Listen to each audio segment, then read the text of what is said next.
तारीख 2 अक्टूबर जितनी महात्मा गांधी और लाल बहादुर शास्त्री के जन्मदिन के लिए जानी जाती है, पिछले 7 सालों से उतनी ही दृश्यम के लिए भी जानी जाती है। 2 अक्टूबर को ट्राई डे है, ये भले कोई भूल जाए, लेकिन 2 और 3 अक्टूबर को विजय सलगांवकर की फैमिली पणजी में सत्संग सुनने गई थी। 2 अक्टूबर को विजय की फैमिली ने पाव भाजी खाई थी। 2 अक्टूबर को विजय की फैमिली ने फिल्म देखी थी।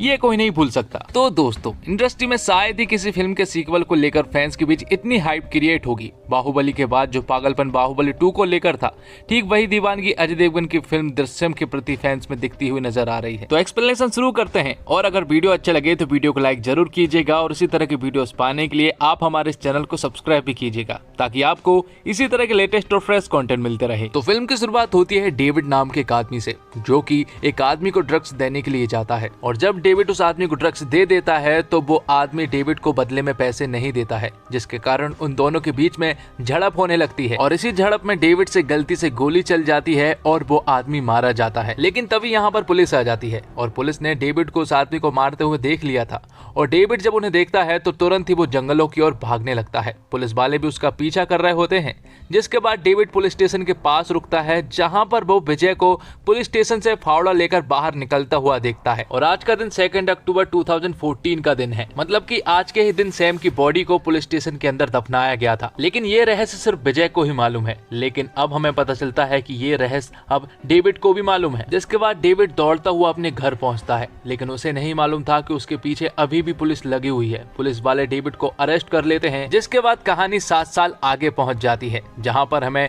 विजय की पूरी फैमिली को दिखाया जाता है। यहाँ पर विजय की फैमिली अभी भी उस हादसे से उभरने की कोशिश कर रही है, जबकि उस बात को 7 साल हो चुके हैं। लेकिन विजय की फैमिली को अभी भी डर है कि सैम की बॉडी पुलिस वालों को मिल ना जाए, क्योंकि पुलिस वाले अक्सर सैम की बॉडी ढूंढने के लिए जहाँ तहाँ खुदाई करते रहते हैं, और इन्हीं सब को लेकर अंजू को भी बुरे सपने आते रहते हैं, इसलिए उसे हर कभी दोहरा पड़ता रहता है। तो विजय का परिवार आज भी सहमा हुआ है और सोसाइटी से कट ऑफ है। हाँ, विजय इस बीच केबल ऑपरेटर से एक थिएटर का मालिक बन चुका है। फिल्म का शौकीन विजय फिल्म प्रोड्यूस करना चाहता है, और कहानी को लेकर उसकी मुलाकात एक जाने माने डायरेक्टर से होती है, और विजय ने अपनी फिल्म की कहानी भी खुद ने ही लिखी है। हालांकि विजय अपनी फिल्म की लिखी कहानी के क्लाइमैक्स से खुश नहीं है, इसलिए वो डायरेक्टर से मिलने के लिए आया था और क्लाइमैक्स के बारे में डिस्कस कर रहा था।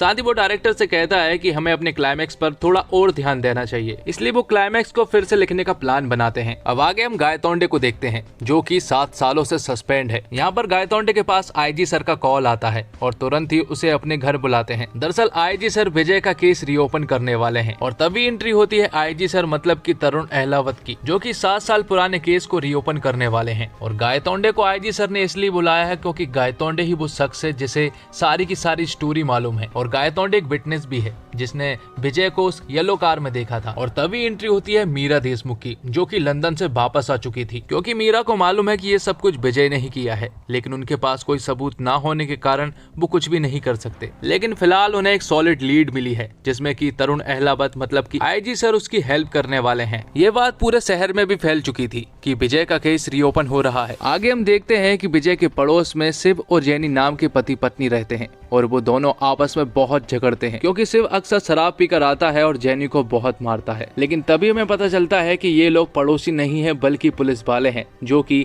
विजय की फैमिली के ऊपर नजर रख रहे थे। साथ ही इन्होंने विजय के पूरे घर में माइक्रोफोन फिट करके रखे थे, ताकि वो विजय की फैमिली के हर एक इंसान की हर एक बात सुन सके। लेकिन विजय की फैमिली ऐसी कोई भी बात नहीं करते हैं जिससे कि पुलिस वालों को ये पता लगे कि सैम की बॉडी कहाँ पर है। दरअसल सैम की बॉडी तो सिर्फ विजय को ही मालूम है। हालांकि विजय की फैमिली भी ये जानना चाहती है कि सैम की बॉडी कहाँ पर है, लेकिन विजय उन्हें कुछ भी नहीं बताता है, और इस बारे में बात करने से साफ मना कर देता है। अब पुलिस 7 साल पहले की इन्वेस्टिगेशन शुरू करती है, और ये पता करने की कोशिश करती है कि विजय को उस रात किस किस ने देखा। अब क्योंकि विजय 2 अक्टूबर को सुबह 5 बजे पणजी निकल गया था, मतलब उसने बॉडी 1 से 4 बजे के बीच में ही दफनाई होगी, तो विजय सिर्फ 45 किलोमीटर के रेडियस में ही उस बॉडी को दफना पाएगा। इसलिए पुलिस वाले इन्वेस्टिगेशन करते हैं, पर उन्हें ज्यादा कुछ हाथ नहीं लगता है। तब आईजी सर ये अनाउंस करवा देते हैं कि जो भी विजय के केस में एक सॉलिड लीड लेकर आएगा, उसे 5 लाख रुपए दिए जाएंगे। अब आगे हम पुलिस के सामने चाय वाले कॉर्नर को देखते हैं, जहाँ पर अक्सर लोग विजय के केस के बारे में बात करते रहते हैं। साथ ही हम यहीं पर डेविड को भी देख पाते हैं, जो कि 7 साल की सजा काटने के बाद अब जेल से बाहर आ चुका था, और डेविड ही वो आदमी है जिसने उस रात विजय को देखा था। अब अगले सीन में हम आईजी सर को देखते हैं जो कि विजय के गार्डन में था, जिसके बाद वो विजय के घर में घुस जाता है जहां पर विजय तो नहीं था लेकिन उसकी पूरी फैमिली मौजूद थी। यहाँ पर विजय की फैमिली आईजी सर को देखकर काफी बुरी तरीके से डर गए थे, क्योंकि विजय की फैमिली अक्सर पुलिस वालों को देखकर डर जाया करते हैं और कहीं ना कहीं आईजी सर ने भी विजय की पूरी फैमिली के चेहरे पर यह डर देख लिया था कि विजय की फैमिली जरूर हमसे कुछ छुपा रही है। और यहाँ डेविड को जब उन 5 लाख की न्यूज और विजय के केस के बारे में पता चलता है तो वो तुरंत ही पुलिस के पास पहुंच जाता है। यहाँ डेविड पुलिस वालों से कहता है कि उसे एग्जैक्टली मालूम है कि विजय ने उस बॉडी को कहां पर दफनाया है, पर पुलिस वालों को उसकी बातों पर बिल्कुल भी विश्वास नहीं हो रहा था। पर डेविड जब उन्हें अपने बारे में बताता है कि 2 अक्टूबर को उसके हाथ एक गलती से खून हो गया था और जब वो पुलिस से भाग रहा था तब उसने विजय को 3 बजे के आसपास उस बॉडी को दफनाते हुए देखा था। अब ये सारी बातें सुनने के बाद पुलिस वालों को भी उस पर विश्वास हो जाता है, पर पुलिस वालों ने सिर्फ 5 लाख का इनाम ही रखा था, पर यहाँ पर डेविड उनसे 25 लाख रुपए मांगता है। अब ना चाहते हुए भी पुलिस को डेविड को 25 लाख रुपए देने ही पड़ते हैं। तब डेविड आईजी सर को बताता है कि आप जहाँ पर खड़े हुए हैं वहीं पर उस बॉडी को दफनाया गया था, मतलब कि पुलिस स्टेशन में ही उस बॉडी को दफनाया गया है। साथ ही पुलिस वालों को यहाँ पर एक और बात पता चलती है कि 7 साल पहले पुलिस स्टेशन का भी कंस्ट्रक्शन का काम चल रहा था और इसी का फायदा उठाकर विजय ने उस पुलिस स्टेशन में बॉडी को दफना दिया। तो पुलिस वाले ज्यादा देर ना करते हुए उस बॉडी को निकालने में लग जाते हैं। वो उस फ्लोर को खोदना शुरू करते हैं, लेकिन उससे पहले वो पूरे के पूरे पुलिस स्टेशन को कवर करते हैं ताकि उन्हें कोई भी ना देख पाए। लेकिन विजय को इस खुदाई के बारे में पता चल गया था, क्योंकि उसके ऑफिस के सामने ही एक कैमरा लगा हुआ था जिससे कि विजय ये सब कुछ देख पा रहा था। विजय भी पूरी तरह से डर गया था और अब उसे लगने लगा था कि शायद अब वो पकड़ा जाएगा, क्योंकि विजय अपने राज को लेकर काफी कॉन्फिडेंट था। पर यहाँ पर पुलिस वालों को पुलिस स्टेशन के अंदर वो बॉडी मिल जाती है।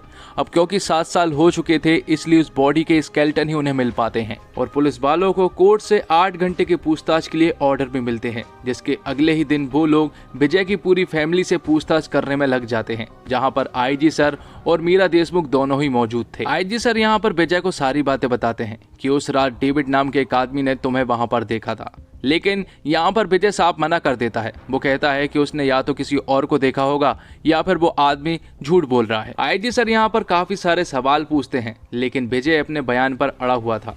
अब क्योंकि विजय नहीं मान रहा था इसलिए आईजी सर दूसरी तरह की तरकीब अपनाते हैं और वो लोग विजय की पूरी फैमिली को एक दूसरे कमरे में ले जाकर मारने लगते हैं। अब गायतोंडे विजय की फैमिली को मारना शुरू करता है और मीरा देशमुख भी यहाँ पर बैठी हुई थी। विजय उन्हें सामने वाले रूम से देख पा रहा था और जब वो उन्हें मार रहा था तो आईजी सर से वो उन्हें रोकने को कहता है, लेकिन आईजी सर यहाँ पर कुछ भी नहीं बोलते हैं, क्योंकि उन्हें मालूम है कि विजय का किस तरह से मुंह खुल सकता है और आखिर में आईजी सर की ही जीत होती है, क्योंकि विजय कह देता है कि वो सब कुछ बताने के लिए तैयार हो गया है। तब विजय का कन्फेशन रिकॉर्ड किया जाता है, जिसमें कि विजय उन्हें बताता है कि 2 अक्टूबर की रात को वो अपने ऑफिस में था जहां पर वो शराब पी रहा था और शराब पीने के बाद जब वो अपने घर गया तो घर पर उसने देखा कि उसके घर का दरवाजा खुला हुआ है और जब वो अंदर घुसता है तो उसके ऊपर अचानक से किसी आदमी ने अटैक कर दिया। तब हमारे बीच झड़प होती है और इसी झड़प में एक सरिये से उसके सर पर वार हो गया, जिससे कि उसकी मौत हो गई। जिसके बाद वो बताता है कि जब उसने उस आदमी को मार दिया था तो उसने उसकी बॉडी को चुपचाप ही पुलिस स्टेशन में दफना दिया, जिसके बारे में उसकी फैमिली को भी कुछ नहीं मालूम है। अब क्योंकि विजय पकड़ा गया था इसलिए उसने सारा का सारा इल्जाम अपने ऊपर ले लिया ताकि उसकी फैमिली बची रहे। कन्फेशन के बाद विजय अपने घर जाता है, जहाँ पर विजय की फैमिली पूरी तरह से दुखी थी, क्योंकि उनका इल्जाम विजय ने अपने सर ले लिया था। अब अगले ही दिन विजय को कोर्ट ले जाया जाता है, जहां पर आज पुलिस वालों को विजय की पूरी तरह से जुडिशियल कस्टडी मिलने वाली थी, इसलिए गायतोंडे विजय को अपने घर से ले जाकर कोर्ट ले जाने लगता है। और यहाँ पर आईजी सर खुश हो रहे होते हैं, क्योंकि उन्हें ऐसा लग रहा था कि उन्होंने विजय के इस केस को सॉल्व कर दिया है। यहीं पर मीरा देशमुख भी मौजूद थी और तभी यहाँ पर एक आदमी आता है जो कि आईजी सर से विजय के बारे में कुछ इंपॉर्टेंट बात करना चाह रहा था, और ये आदमी कोई और नहीं बल्कि विजय की फिल्म का डायरेक्टर होता है, जो कि उन लोगों से कहता है कि शायद विजय को पहचानने में मुझे बहुत बड़ी भूल हो गई है। वो बताता है कि उसकी मुलाकात विजय से 2016 में हुई थी, जहाँ पर वो एक फिल्म बनाने के बारे में मुझसे बात कर रहा था। उसने कहा था कि वो इस फिल्म को प्रोड्यूस करेगा, साथ ही इस फिल्म की स्टोरी भी लिखेगा, तब उन्होंने तय किया कि इस फिल्म की स्टोरी वो दोनों मिलकर लिखेंगे। फिल्म की स्टोरी ऑलमोस्ट कंप्लीट थी, लेकिन वो क्लाइमैक्स में जाकर अटक जाते हैं। सबसे पहले तो डायरेक्टर आईजी और मीरा को उनकी लिखी हुई स्टोरी सुनाता है, और दरअसल वो स्टोरी विजय की एक बायोपिक है। उन्होंने सैम के साथ जो भी किया और इस केस में जो कुछ भी हुआ वो सब कुछ विजय ने उस स्टोरी में लिखा था। और अब क्योंकि विजय को इस स्टोरी के कॉपीराइट का डर था, इसलिए उसने एक पुस्तक भी पब्लिश करवा दी थी, और डायरेक्टर उन्हें यही बातें बताने आया था कि वो बुक मेरे नाम से पब्लिश हुई है। अब आगे यहाँ पर डायरेक्टर कुछ बता पाता तभी गायतोंडे का आईजी सर के पास कॉल आता है, और यहाँ पर उन्हें पता चलता है कि कोर्ट में बाजी पलट चुकी है। दरअसल जब कोर्ट में कन्फेशन चलाया जा रहा था और जब विजय से पूछा जाता कि क्या ये सच है, तो विजय ने साफ मना कर दिया था। विजय ने कोर्ट में बताया कि पुलिस वालों ने जोर जबरदस्ती करके ये कन्फेशन उससे रिकॉर्ड करवाया है। साथ ही विजय की वकील जज साहब से कहती है कि पुलिस वालों की ये सोची समझी चाल है, क्योंकि जो कुछ भी कन्फेस करवाया गया है वो सब कुछ एक नॉवल से उठाया गया है। और उसे पढ़ने के बाद जज साहब को भी विश्वास हो जाता है कि ये सब कुछ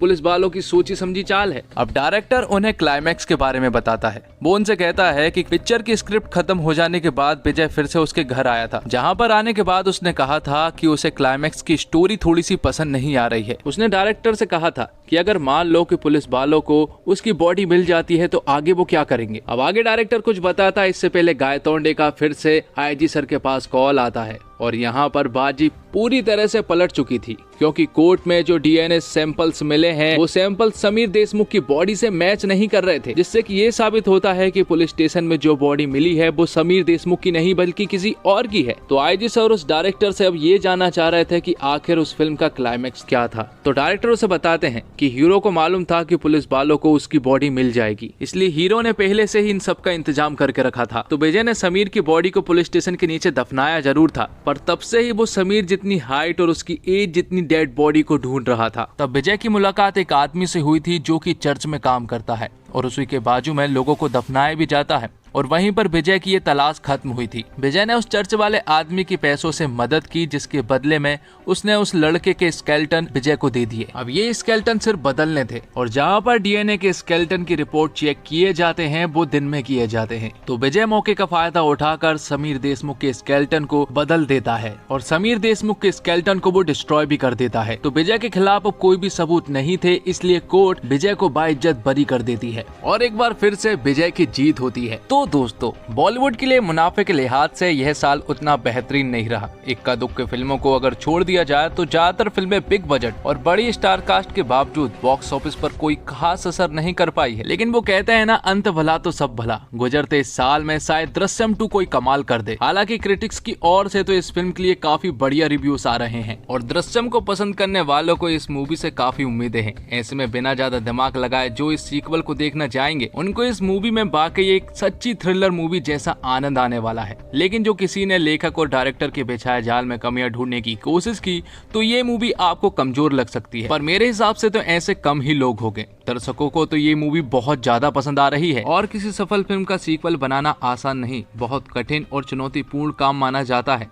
जब एक सफल ब्रांड को आगे ले जाना होता है तब पता होता है कि दर्शक पहली फिल्म के पात्रों से परिचित है, वह अपने दिमाग में कुछ खास बात रखकर सीक्वल देखने आते हैं। सबसे बड़ी समस्या यह होती है कि सीक्वल के समय पात्रों को सीमित दायरे में ही रखना होता है। पहली फिल्म में जो कैरेक्टर्स रहे हैं उससे अलग नहीं जा सकते। इस दायरे को रखकर कुछ नया लिखना काफी कठिन होता है। यही वजह है कि फिल्म के निर्देशक ने कई सालों तक दृश्यम फिल्म के सीक्वल बनाने के आइडिया का विरोध किया था। बस स्क्रिप्ट के इंतजार में थे जो पहली फिल्म के साथ न्याय कर सके। 7 साल बाद उनका इंतजार खत्म हुआ और फिल्म का फर्स्ट हाफ में कहानी को बिल्डअप करने में थोड़ा ज्यादा समय ले लिया गया है। कहानी सेकंड हाफ से भागती है और रोमांच को भी दुगना कर जाती है। फिल्म का आखिरी 1 घंटा फिल्म की जान है और क्लाइमैक्स फिल्म का एक अलग ही लेवल पर ले जाती है। विजय फिल्मों का शौकीन है और खुद को बचाने के लिए वह फिल्मों का ही सहारा लेता आया है। इस बार भी उसकी कहानी में फिल्म है, स्क्रीन प्ले में सब कुछ बढ़िया है। ऐसा भी नहीं है कुछ बात खटकती भी है, जैसे फॉरेंसिक डिपार्टमेंट में सीसीटीवी का ना होना।